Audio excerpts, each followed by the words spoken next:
안녕하십니까.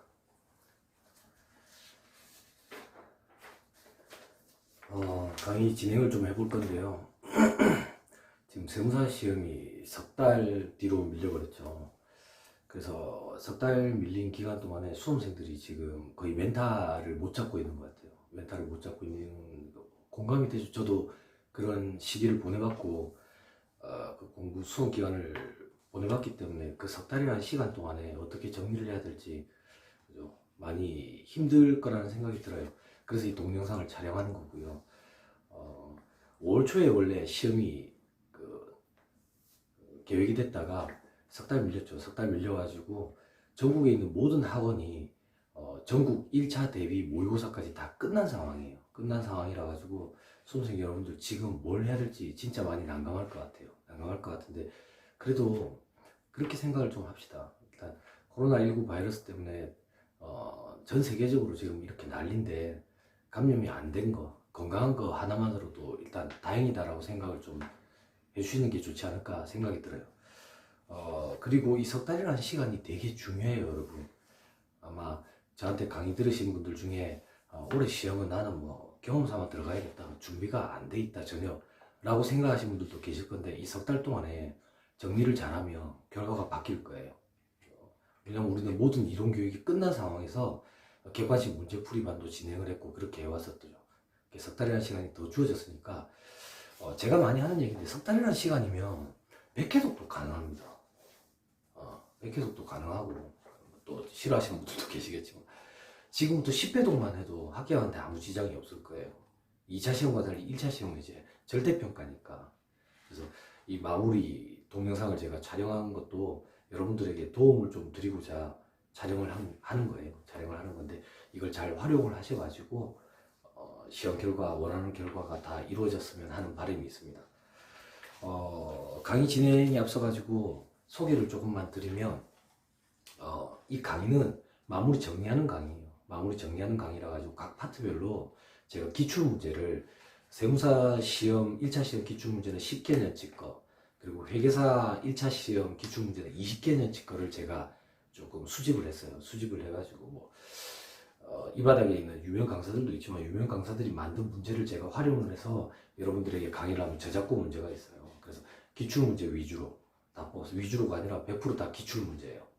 기출문제인데, 기출문제 중에 이제 기준서가 개정이 이루어져 가지고 정답이 달라지는 경우가 있겠죠. 그런 거는 제가 기출문제 수정이라고 표기를 좀 해놨어요. 표기를 해놨고, 제가 이 촬영을 한다라고 미리 사전에 얘기를 좀 했더니, 문제를 미리 받을 수 없겠냐라는 요구사항이 되게 많았어요. 요구사항이 되게 많았어 가지고 제가 문제를 별도로 편집이 안 되도록 PDF 파일로 다시 떴어요. 다시 떠가지고 이걸 어떻게 공유할 방법이 있을까라고 궁리하던 중에 블로그 할 줄도 모르는데 블로그를 조금 하게 됐어요. 그래가지고 세무사 장병호 사무소라는 블로그가 있어요.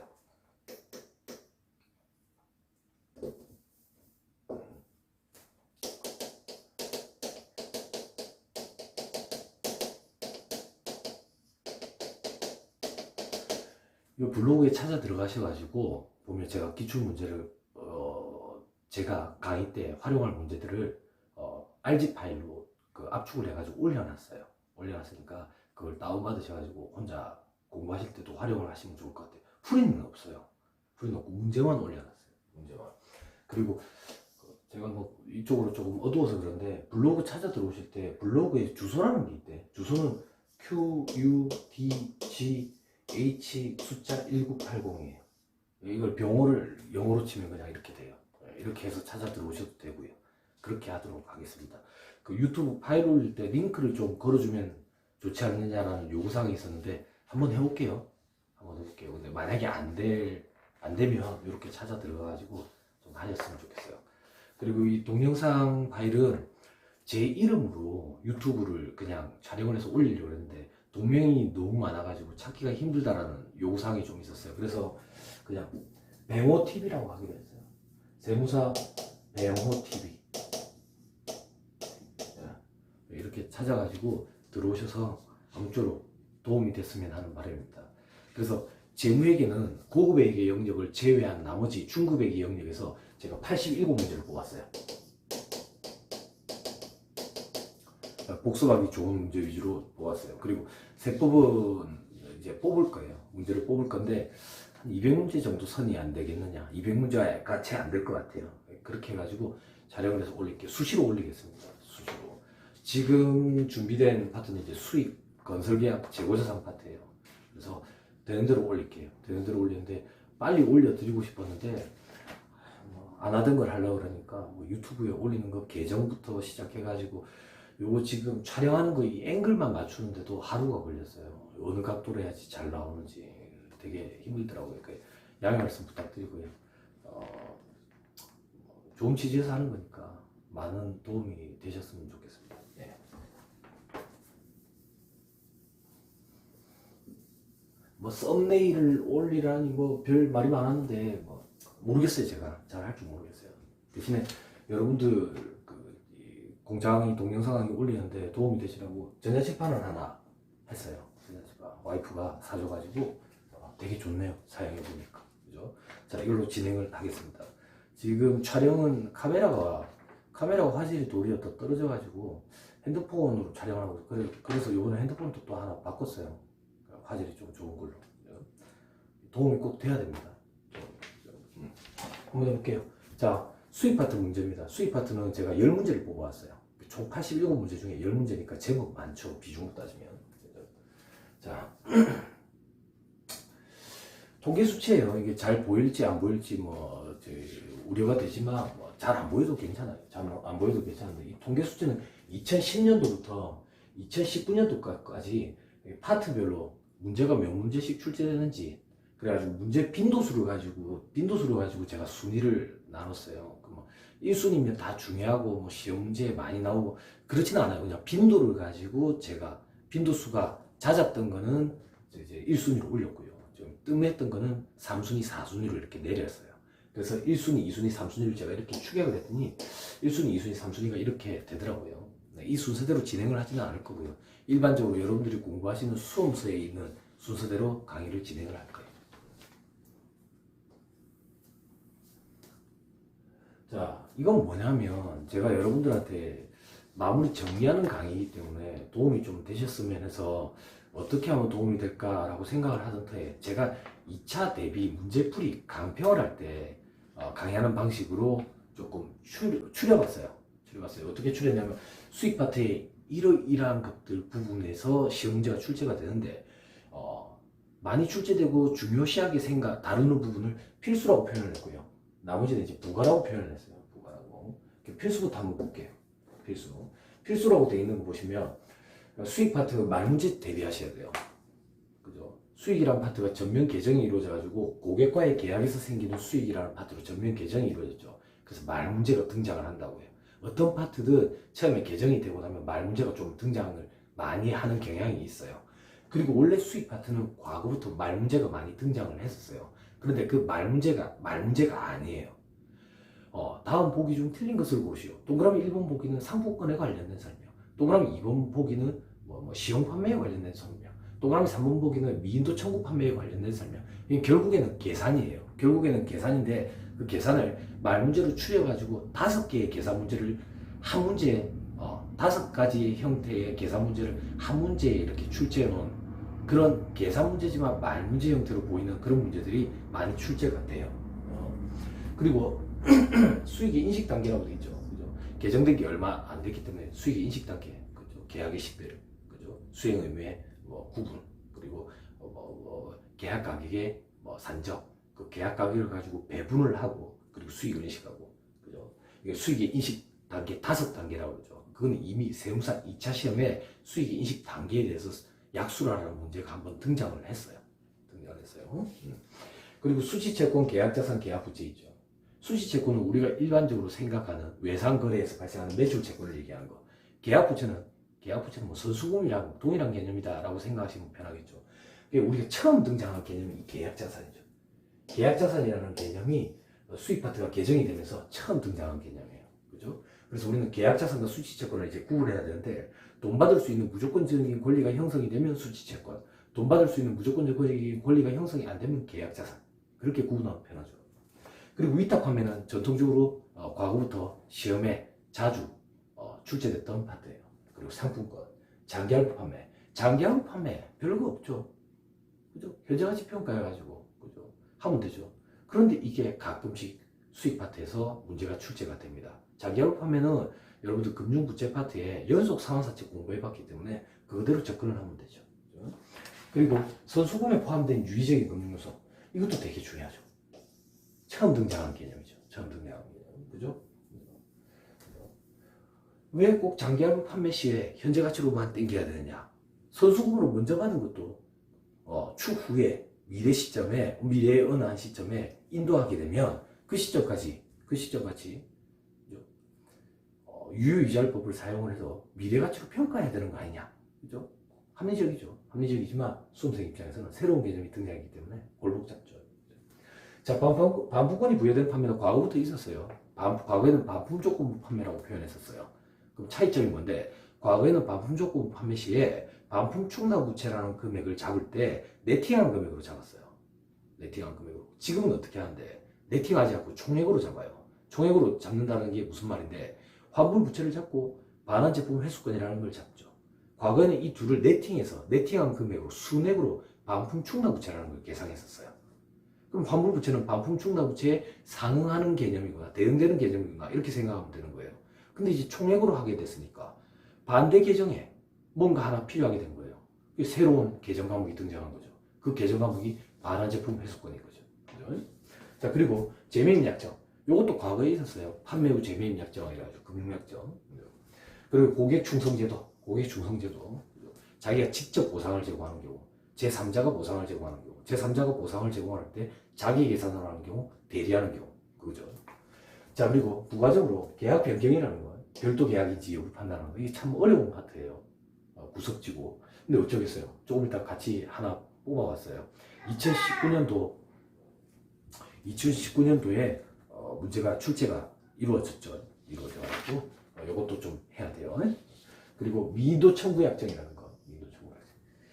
애기들 재우고 하느라고 주가를 깨가지고 좀 소리가 들어가네요. 그죠? 자, 미도 청구 약정이라는 것도 시험 문제, 말 문제 보기로 한번 구성이 됩니다. 그리고 재화나 용역 간의 교환이죠. 교환. 성격과 가치가 유사한 재화나 용역 간의 교환. 성격과 가치가 유사하지 않은 상이한 재화나 용역 간의 교환. 그죠? 하나는 수익을 발생시키는 거래고 하나는 수익을 발생시키지 않는 거래죠. 그거 구분할 줄 알아야 되죠. 그리고 소프트웨어. 요건 2차 시험에 한번 등장을 했어요. 소프트웨어, 고객 맞춤화의 여부라고 되죠. 원래 소프트웨어는 4가지로 구분을 해가지고 수익을 인식을 해요. 4가지로 수익을 인식을 하는데, 고객 맞춤화를 하게 되면 3가지로 구분해서 수익을 인식하게 되죠. 그러면 나중에 또 설명을 드릴 거고요. 광고 제작 수익, 광고 매체 수익이죠. 광고 제작 수익은 진행 기준에 따라 수익을 인식하고, 광고 매체 수익은 대중에게 전달되는 시점에 수익을 인식하고, 라이선싱 있죠. 사용권과 접근권. 사용권은 인도, 그죠? 재화로 생각하시면 되는 거고, 접근권은 기간에 걸친 거. 기간에 걸쳐가지고 수익을 인식하고. 시용 판매 다 아시죠? 한번 써보시고 결정하십시오. 고객이 매입 의사 표시를 한 시점에 그때 수익을 인식을 하죠. 검사 조건 판매, 각종 조건 판매, 조건이 성취된 시점에 수익을 인식하는 거죠. 그죠? 자, 제가 이걸 언급해드린 이유는 수익 파트에 이런 것들이 시험에 출제되는 유형이더라. 이런 파트를 여러분들이 대비를 하시면 되는 거예요. 이런 파트에 대해서 각 한 문제씩 다 뽑아가지고 제가 풀어드리면 참 좋겠지만, 그럼 마무리 정리 차원이 아니라는 생각이에요. 그죠? 시간도 많이 걸릴 거고, 기본 이론 강의와 비슷하게 시간이 걸릴 것 같아요. 그래서 10문제 뽑았는데, 그걸로 부족하겠지만, 그것만이라도 좀 준비를 하시면 안 되겠나 싶어요. 자, 이제 하나씩 해봅시다. 첫 번째 문제죠. 첫 번째 문제부터 한번 볼게요.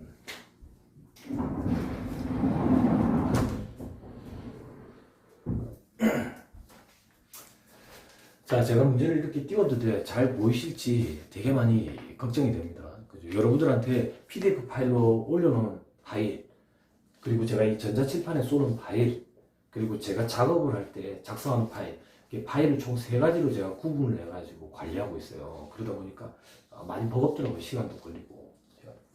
최대한 확대한 거예요. 최대한 확대한 건데, 잘 안 보이신다면, 만약에 제가 미리 예행 연습을 해봤는데 잘 보이긴 하던데, 핸드폰 화면으로도 만약에 잘 안 보인다면 그 유인물 드린 걸 출력해가지고 좀 보시면 안 좋겠나 싶어요. 그리고 제가 이걸 굳이 띄운 이유가 문제를 풀 때 이렇게 줄을 칠 건데 실전 시험에서도 그렇게 줄을 치는 습관을 좀 들이셨으면 좋겠어요. 저도 그렇게 했었어요. 수험기간 때. 자, 해볼게요.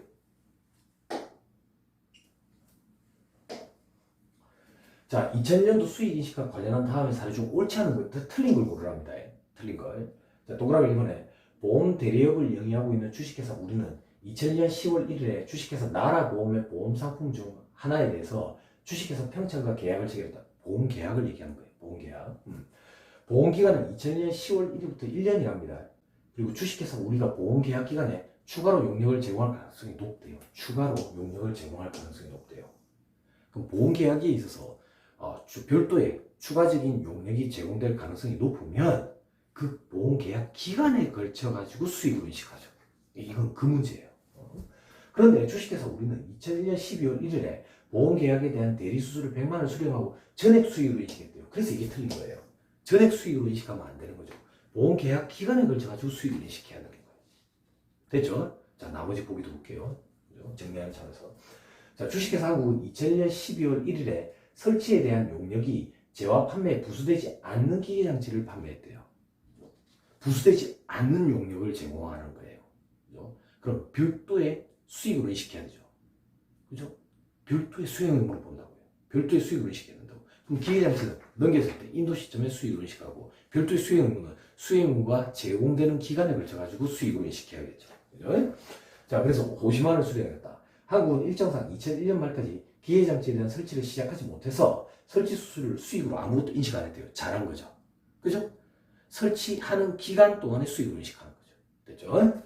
2001년 11월 1일 주식회사 대한휘트니스에 연회원으로 50명이 가입을 했다. 연회원 가입이 환급되지 않는답니다. 수익으로 인식하는 거예요. 그죠? 자, 1인당 45,000원이래요. 그런데 연회원은 가입 후 1년 동안만 휘트니스 이용료를 할인받을 수 있대요. 그죠? 수익으로 인식하는 거죠. 1년에 걸쳐가지고. 그죠? 대한휘트니스는 2000년 11월 1일에 가입한 회원으로부터 수령한 연회원 가입비 중 37만 5천원을 2000년 수익으로 인식했대요. 왜 이렇게 수익으로 인식했는데? 이렇게 인식한 거예요. 이렇게. 어떻게 수익으로 인식했느냐? 자, 50명이 가입을 했거든? 50명이 가입을 했는데, 인당 4만 5천원씩이야. 요거를 수익으로 인식해야 되는데, 1년에 걸쳐서 수익으로 인식해야 돼. 근데 올해는 2달만 있었고. 그래서 2개월치. 요걸 수익으로 인식하네. 잘했네요. 그죠? 됐죠? 자, 그 다음, 동그라미 4번. 광고 제작사인 주식회사 소백기획은 2001년 9월 1일에 주식회사 삼진으로부터 총 금액 600만 원의 광고 제작이랍니다. 제작을 의뢰받았대요. 이를 6개월 안에 완성하기로 했다. 2001년 말 현재 광고 제작이 50% 완성이 됐대요. 진행 기준으로 수익을 인식해야 되니까 50%만 수익으로 인식하면 되겠죠. 그래서 300만 원을 수익으로 인식했대요. 잘했네요. 잘했어요. 자, 동그라미 5번에 주식회사 80은 2000년 12월 1일에 500만 원의 상품을 판매를 했다. 판매 계약에 명시된 이유를 들어 구매자는 구매 취소를 할 수 있대요. 2001년 말 현재 반품 가능성을 예측하기 힘들어요. 반품권이 부여된 판매네요. 그죠? 반품권이 부여된 판매. 그래서 수익으로 인식하지 않았대요. 자, 요 얘기는 잠깐만 해봅시다. 반품권이 부여된 판매 얘기를 잠깐만 하자. 자, 반품권이 부여된 판매는 이렇게 하는 거예요. 그죠?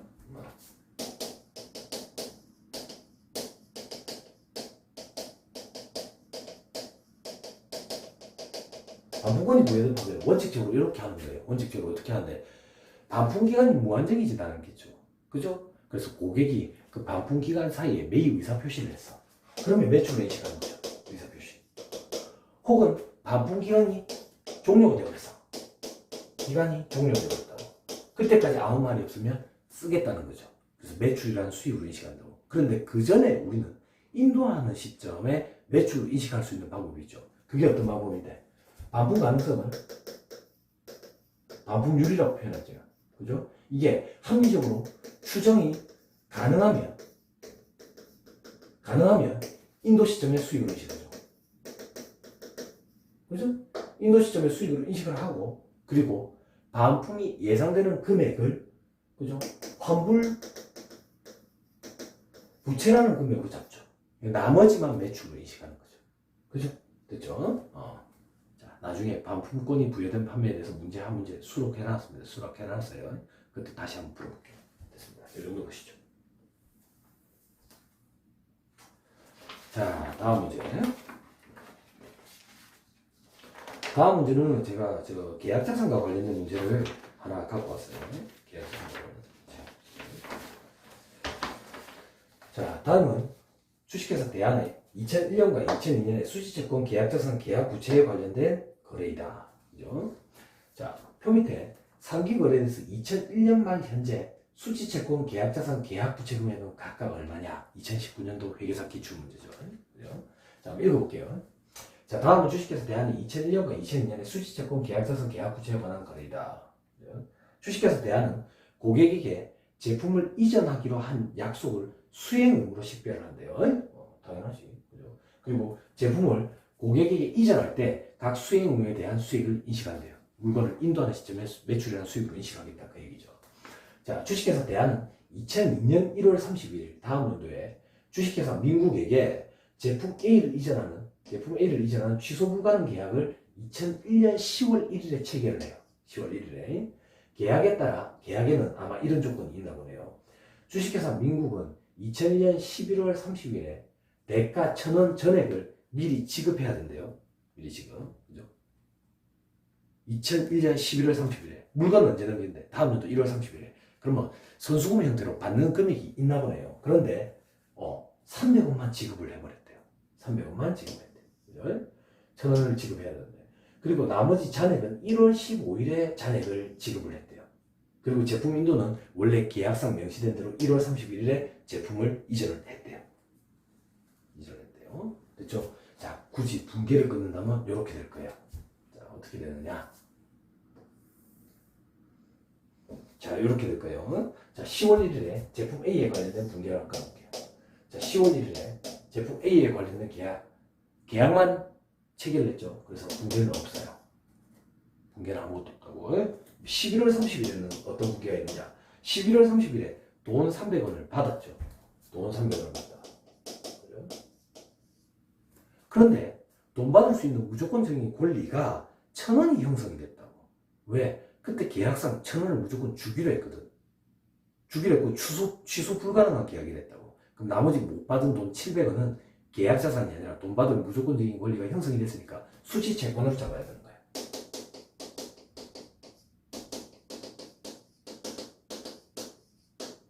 됐죠?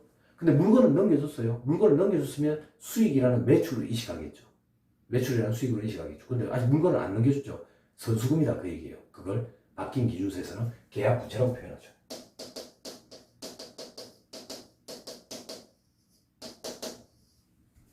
됐나요? 그리고 이 수지채권 700원을 1월 15일에 수령을 하죠.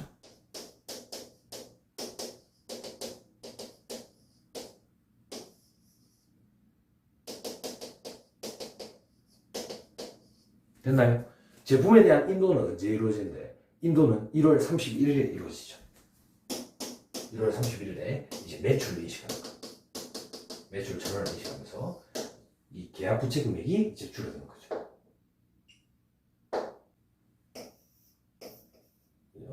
계약 부채. 이렇게 분계가 이루어지겠죠. 됐죠? 됐습니다. 자, 이제 나머지 한번 볼게요. 주식회사 대한은 주식회사 만세에게 제품 B와 제품 C를 이전한대요. 그죠? 그리고 대가로 1,000원을 받기로 10월 1일 계약을 체결했답니다. 계약에서는 제품 B를 먼저 인도하도록 했고요. 제품 B의 인도 대가를 C의 인도를 조건으로 한대요. 그 말이 즉슨 제품 B를 먼저 인도를 해주고요. 제품 C까지 인도를 해줘야 B에 대한 금액을 주겠대요. 대가를 주겠대요. 자, 주식회사 대한은 제품의 상대적 개별 판매가격에 기초해서 B에 대한 수행 의무에 400원, C에 대한 수행 의무에 600원을 배분한대요. 이게 바뀐 기준서의 골자예요. 기존에는 두 가지를 동시에 팔면 이런 게 없었어요. 근데 지금 바뀐 기준서에서는 B와 C라는 두 개의 제품을 인도하게 되면 각각 개별 판매가격에 기초해서 안분을 해요. 그게 무슨 말인데 B와 C를 동시에 이전한다는 얘기는 두 개를 동시에 판다는 얘기지. 그러면 B의 원래 개별 판매 가격이 있고 C의 원래 개별 판매 가격이 있을 거 아니야. 그걸 판매 가격 비율로 안분을 한다고. 왜 안분을 하는데? 두 개를 동시에 파니까 깎아줄 거 아닙니까? 그러면 개정되기 전 기준서에서는 깎아준 할인된 금액이 B를 할인해 준 거다. 혹은 C를 할인해 준 거다. 이걸 가지고 제품 수익, 매출이라는 수익으로 인식할 수 있는 시점을 임의로 조정할 수가 있었어요. 그런 문제점이 있었기 때문에 개별 판매 가격 비율로 안분해서 이제 무조건 둘 다 할인을 받은 거예요. 그래서 안분을 해야 돼요. 그 안분이 골자예요. 안분이 골자. 어쨌든 그래서 400원, 600원이 하더라. 대안은 만세에게 11월 30일에 제품 B를 1월 31일에 C를 각각 이전을 했대요. 이전을. 요것도 한번 분기를 제가 끊어볼게요.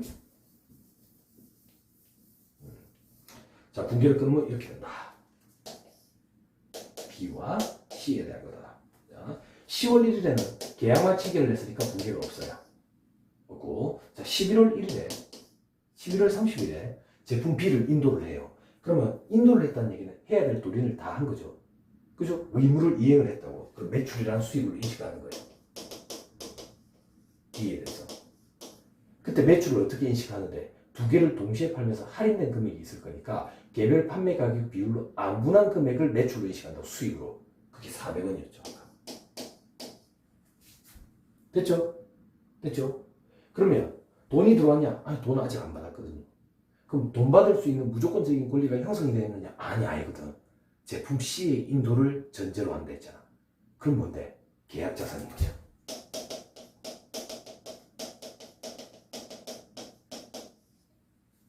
됐죠? 자, 이제 1월 31일이 됩니다. 자, 1월 31일이 되면 제품 C도 이전을 했어요. 그럼 제품 C를 이전했다는 얘기는 해야 될 도리 수행으로 이행을 했으니까 매출이라는 수익으로 인식해요. C에 대해서 얼마? 600원. 됐나요? 제품 C의 이전을 인도를 전제로 한다 했으니까 이제 인도를 했으니까 돈 받을 수 있는 무조건적인 권리가 형성된 거예요. 수지채권으로 인식하는 거예요. 그리고 계약자산으로 400원으로 인식했던 제품 B 있죠. 요것도 같이 수지채권, 돈 받을 수 있는 무조건적인 권리가 형성이 된 거예요. 계약자산도 없애는 거예요. 400원. 그래서 수지채권은 1000원이 발생하게 되는 거죠. 그리고 나중에 혹은 2월에 혹시나 2월 정도에 돈을 수취하게 되면 수지채권을 없애면서 현금으로 대체시키는 분기가 이루어지겠죠. 뭐 이 문제에서는 아직 거기까지는 없으니까. 됐죠? 자, 이렇게 계산을 하면 3번이 정답이 되더라고요. 됐죠? 자, 이 정도 하시면 일단 되겠다 싶습니다. 넘어갑니다. 자, 주식회사 세종은 이렇게 있죠. 자, 이 문제는 상품권 관련된 문제입니다. 상품권 관련된 문제. 자, 상품권은 다들 뭐 공부를 조금 해보신 분들이 계실 거예요. 그죠? 상품권은 포인트가 그거죠. 상품권을 인도하는 시점에 상품권을 판매하는 시점에 수익으로 인식하는 게 아니라 상품권을 판매하는 시점에 수익으로 인식하는 게 아니라 상품권을 고객이 가지고 와가지고 제품으로 바꿔가는 시점, 그 제품의 인도 시점이 매출이라는 수익으로 인식하는 시점이죠. 부가세도 동일했죠. 공급 시기가 인도 시점이었어요. 그죠? 자, 문제 한번 풀어볼게요. 주식회사 세종은 2003년 2월 1일에 액면금액 5만원짜리 상품권 2,000매를, 그죠? 5만원짜리 상품권 2,000매, 이거 제가 암산을 딱 해보니까 이게 1억원치더라고요. 1억원치. 한 매를 48,000원에 발행을 했대요. 할인을 해준 거죠. 한 매당 2,000원씩. 그죠? 그리고 고객은 상품권 액면금액 60% 이상을 사용을 하면 나머지 잔액은 돈으로 돌려준답니다. 돈으로 돌려준대요. 상품권의 만기는 3년이고요. 2003년 12월 31일까지 상품권이 400매가 회수가 됐대요. 그럼 고객이 400매에 해당하는 전체 금액에 해당하는 걸로 제품으로 바꿔가느냐? 그렇지 않대요. 일부만 바꿔간 거예요. 그래서 나머지 잔액 120만 원은 현금으로 돌려줬대요. 상품권 발행이 위한 판매와 관련해서 2004년도에 인식해야 될 수익은 얼마냐 돼 있죠. 그죠? 자, 쉽게 풀 수 있는 방법도 있는데 일단 분계를 한 번만 끊어드려 볼게요. 분계를 끊으면 이렇게 된다 그 얘기야. 자, 어떻게 되냐? 최초에 돈이 들어와요. 돈이 얼마가 들어오는데 상품권 2,000매 당 한 매당 48,000원씩 총 9,600만 원입니다. 근데 상품권을 인도하는 시점에는 매출로 인식하는 게 아니죠. 선수금이라고, 선수금. 이걸 바뀐 기준서에서는 계약 부채라고 표현하죠. 그치? 1억 원. 그렇죠? 자, 그러면 나머지 400만 원 차이는 뭐냐? 이게 상품권 할인이죠. 상품권 할인. 됐나요? 자, 고객이 상품권 2,000매 중에서 400매를 가지고 왔대요. 400매. 400매 한 매당 5만 원씩으로 따지면 2천만 원입니다. 자, 계약 부채가 2천만 원이었습니다. 그럼 이걸 매출로 인식해야 될 거 아니에요? 매출로 인식해야 되는데, 아까 돈으로 돌려준 게 120만 원이 있대요. 그죠? 돈으로 돌려준 게 120만 원. 그럼 결국 매출은 1,880만 원이 되는 거죠.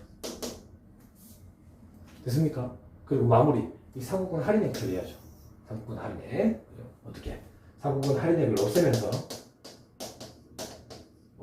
이걸 매출 애누리 처리하죠. 근데 이 상품권 할인액은 2,000매에 대한 거죠. 그 중에 500매에 대한 것만 뽑아내야 되니까 4분의 1, 아니 5분의 1, 80만 원. 애누리 80만 원. 시험 문제에서 물어본 건데 매출로 인식할 수익을 물어본 거죠. 그죠? 수익을. 그때 매출로 인식할 수익은 순매출액을 얘기하는 거니까 얘가 들어가는 거예요. 매출액에서 매출 애누리 차감한 거예요. 1,800만 원이에요.